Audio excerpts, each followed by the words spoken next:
Rowdy দুটো knock তৈরি করে দিয়েছেন, সিবিএর দুটো প্লেয়ার নকড আউট ম্যান। কয়টা স্কোয়াডে দেখেছে ফাইট করছে টিম এনার্জি স্পোর্ট। এপাশে টিকজি তাকে ফিনিশ করা হবে রাউডির হাতে, রাফি তিনি ফিনিশ হয়ে গেছেন, ডেথস্টর্ম তিনি জ্যাক্সকে ফিনিশ করেছেন। What an hunt, what an start. এনার্জির ফার্স্ট 4টা পয়েন্ট হচ্ছে কমপ্লিটেড। এই জন্যই বলছিলাম যে তারা আসলে আজকে সিরিয়াস, এন্ড মহিল ভাই আসলেই কিন্তু সিরিয়াস। একটা কমপ্লিট কিন্তু উঠে দাঁড়াতে পারবে না, ঝামেলা তো এখানে দাঁড়িয়েছে, উঠে দাঁড়িয়েই সোজা ভিতরে দৌড়। চমৎকার একটা হাইট সিক প্লে দেখলাম।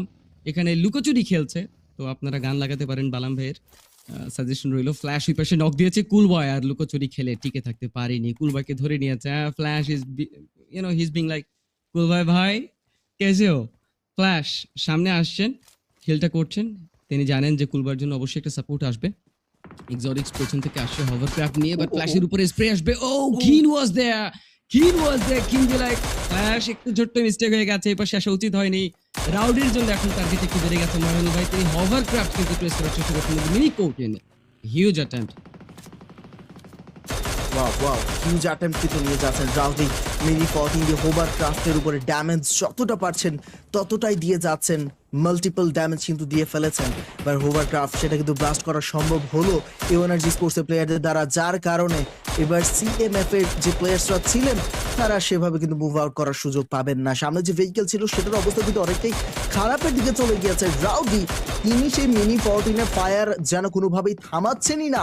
সামনে যে ভেহিকেল গুলো আছে এগুলোকে কোনোভাবেই সুযোগ কিন্তু দেওয়া হবে না। সো সিএমএফ তার একটা জায়গায় কিন্তু আটকা পড়ে গিয়েছে, তাদের প্লেয়ার সামনে যে বিল্ডিংটা আছে সেখানেও রয়েছে, সেটা খুব একটা বেশি সময় তাদেরকে সাস্টেন করতে দিবে না।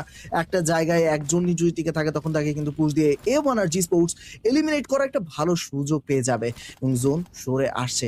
ডাউন হতে পারতেন রাউডি, আরো একটা গ্রেনেড কুক করে যাচ্ছেন, থ্রোটা করবেন পারফেক্টলি, যদি থ্রো করতে পারেন, হিটটা করতে পারেন, তাহলে কিন্তু অপারেটর অবস্থা খারাপ হয়ে যাবে। স্টর্ম রিভাইভটা করতে যাচ্ছেন রাউডি, আরেকটু কে মিস হলে কিন্তু শেষ, বাট রিভাইভটা কিন্তু ধরতে পেরেছেন রাউডি।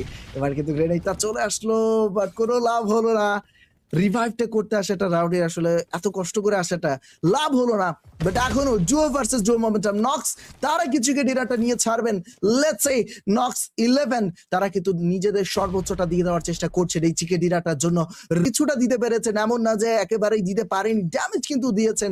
অপোনেন্ট কিন্তু সেখানে অনেকটাই চাপে পড়ে গিয়েছে। রেনি স্যার তিনি অনেকটাই কিন্তু লো এইচপি হয়ে গিয়েছেন। এর মধ্যে কিন্তু ফায়ার যাবে, সিনিস্টার তিনি সরে যাচ্ছেন, তিনি বুঝে গিয়েছেন অপোনেন্ট ঠিক কোন জায়গাটাকে টার্গেট করে এগিয়ে যাচ্ছে।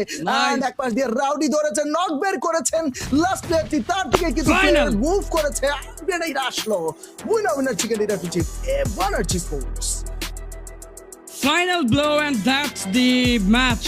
Yes, that's the start. Energy Sport is starting the second day with a great chicken dinner. 13 eliminations, 2223 damage. এবং তারা আসলে আবারও প্রমাণ করে দিয়েছে যে এখানে তারা চাইলে কি করতে পারে। লাইক গত দিনে তারা কেমন খেলেছেন, আজকের দিনে তারা